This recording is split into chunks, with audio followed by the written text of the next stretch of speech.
ميدو بيقول لك ايه بقى؟ بيقول لك بعد الصفقات الجامده اللي الاهلي عملها بقى، والاهلي بيعمل صفقات، يا ريت التحكيم بقى ايه، ما يجاملش الاهلي تاني. وكده كده الاهلي مش محتاج مجامله التحكيم والكلام اللي ملوش اي لازمه ده. انا كزملكاوي بيتحرق دمي. الاهلاوي لما بيسمع كلامك ده يا ميدو، او يسمع الكلام اللي شبهك ده، هو بيضحك عليك. يقعد يقول بص الناس الهبله، الناس اللي عمرها ما هتتقدم، الناس اللي عمرها ما هتاخد بطوله، الناس اللي عمرها ما هتعيش في جو البطولات. هو بيضحك عليك. انا كزملكاوي بقى بيتحرق دمي. ممكن زملكاوي غيري عقليته في طيبة قلبه يعجبه الكلام ده، لان هو عايش في جو المؤامرات، وعايش في جو اللي احنا مظلومين، وان الناس كلها جايه علينا، وان احنا التحكيم جاي علينا، وان احنا بناخد البطوله بطلوع الروح، واحنا كل الكلام اللي مش اي لازمه ده. لكن انت لما تيجي تبص لكلام ميدو او كلام اللي زيه، دايما بيطلع في وقت ان الزمالك واقع، بيخسر، بيتعادل، بيخسر بطوله، مش عارفين نجيب صفقات، فتلاقيهم دايما بيطلعوا يصدروا المشهد ده لجمهور الزمالك، علشان هم عارفين 90% من عقلية جمهور الزمالك في طيبة قلبه. عقليته بتحب الكلام ده علشان يصبروا نفسهم. بس ده مسكنات، وعمر المسكنات ما هتخليك تخف ولا تخليك بطل.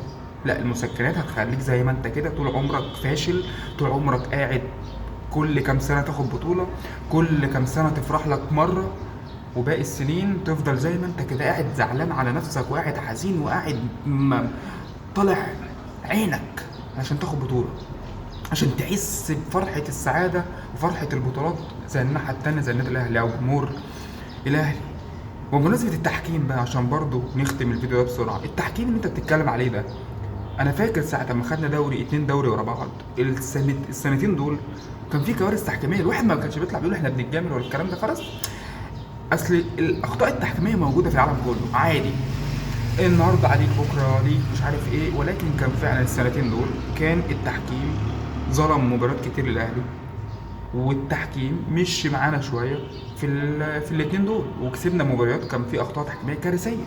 الدوري اللي احنا فيه دلوقتي دوت، او بالنسبه للسنتين اللي فاتوا اللي احنا خدنا فيهم 3 وربع مش عارف ايه، ورحنا الكونفدراليه بطلوع الروح، كان برضو في اخطاء تحكيميه خلتك انت كمركز ثالث، وخلتك انت موجود في الكونفدراليه.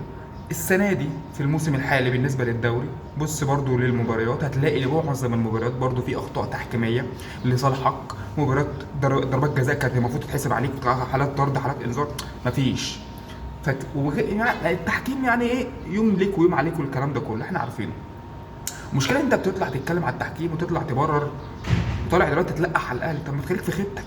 لا في صفقات، لا في تدعيم، في كوارث فنيه، مدير فني بيلاعب لعيبه كانت راجعه من الاصابه وخارجين من السجن علشان هم بلطجيه الفرقه.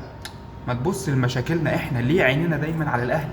ما طول ما احنا مركزين مع الاهلي عمرنا ما هنتقدم. بص الناحيه التانيه في اداره الاهلي، او بالنسبه لجمهور الاهلي، جمهور الاهلي بيعرف امتى يدعم، امتى يشجع، عارف بالظبط عقليته رايحه للبطولات. اداره الاهلي مركزه ان هي ترفع دايما شأن الاهلي، مش مركزه مع الزمالك ويقعدوا يلقحوا واكبر قلعه في مصر ويشتموا ويقعدوا يلقحوا في البيانات.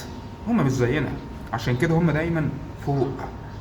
وطول ما انتوا بالعقليه دي، وطول ما في جمهور ماشي ومصدق عقليتكم ومصدق جو المؤامرات ده، نقدر طول عمرنا كده كل كام سنه ناخد بطوله، وباقي السنوات نقعد ننوح في بعض، ونقعد نقول كفايه قرف لحد كده.